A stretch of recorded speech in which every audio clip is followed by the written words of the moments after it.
ముదిరాజ్ ప్రజాప్రతినిధులతో పాటు గ్రామ పంచాయతీ సర్పంచ్గా ఎన్నికైన వారందరికీ తెలంగాణ ముదిరాజ్ కార్పొరేషన్ ఆధ్వర్యంలో సన్మాన కార్యక్రమం ఏర్పాటు చేయడం జరిగిందని తెలంగాణ ముదిరాజ్ కార్పొరేషన్ నల్గొండ జిల్లా అధ్యక్షులు కావలి ఆంజనేయులు తెలిపారు.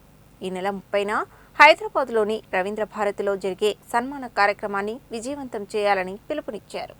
గురువారం సన్మాన కార్యక్రమ పోస్టర్ను నల్గొండ తెలంగాణ ముదిరాజ్ కార్పొరేషన్ జిల్లా అధ్యక్షుడు ఆవిష్కరించారు. ఈ సందర్భంగా ఆయన మాట్లాడుతూ తెలంగాణ వ్యాప్తంగా జరిగినటువంటి గ్రామ పంచాయతీ ఎన్నికలలో విజయం సాధించిన తెలంగాణ ముదిరాజ్ ప్రజాప్రతినిధులతో పాటు గ్రామ పంచాయతీ సర్పంచ్గా ఎన్నికైన వారందరికీ తెలంగాణ ముదిరాజ్ కార్పొరేషన్ ఆధ్వర్యంలో ఈ నెల 30న హైదరాబాదులోని రవీంద్ర భారతిలో సన్మాన కార్యక్రమం ఏర్పాటు చేయడం జరిగిందని తెలిపారు. ఈ సన్మాన కార్యక్రమానికి ముదిరాజులు పెద్ద ఎత్తున తరలివచ్చి విజయవంతం చేయాలని పిలుపునిచ్చారు. ఈ కార్యక్రమానికి ముఖ్య అతిథులుగా తెలంగాణ ముదిరాజ్ కార్పొరేషన్ చైర్మన్ బొర్రా జ్ఞానేశ్వర్ ముదిరాజ్, రాష్ట్ర మంత్రి వాకిటి శ్రీహరి పాల్గొంటారని తెలిపారు. ఈ కార్యక్రమంలో జిల్లా ముదిరాజ్ సర్పంచుల ఫోరం అధ్యక్షులు దాసరి స్వామి ముదిరాజ్, రాష్ట్ర నాయకులు గండూరి జనార్దన్ ముదిరాజ్, జిల్లా యువజన కార్యదర్శి దొంతరగోని గణేష్ ముదిరాజ్, జిల్లా యువత నాయకులు దొంతరగోని హరీష్ ముదిరాజ్, దోటి ముఖేష్ ముదిరాజ్ తదితరులు పాల్గొన్నారు.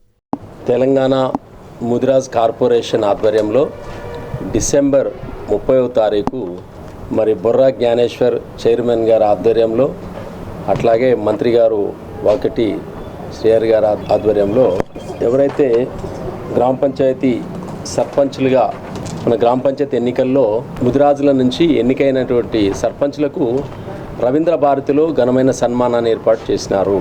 కాబట్టి మన నల్గొండ జిల్లాలో రాష్ట్రం నుంచి ఒక మంచి ఘనమైన సన్మానాన్ని ముదిరాజ్ కార్పొరేషన్ ఆధ్వర్యంలో నిర్వహించడం జరిగింది. కాబట్టి సోదరులు, నల్గొండ జిల్లాలో గెలిచినటువంటి గ్రామ పంచాయతీ సర్పంచులందరూ కూడా మన ముదిరాజ్ సంఘం నుంచి, ముదిరాజ్ కులాల నుంచి ఎన్నికైన వాళ్ళందరూ కూడా హాజరు కావాలి.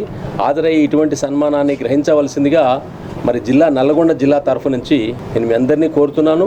దయచేసి మీరందరూ కూడా విచ్చేసి మన యొక్క కార్యక్రమాన్ని విజయవంతం చేయాలని చెప్పి నేను మిమ్మల్ని అందరినీ కోరుతా ఉన్నాను.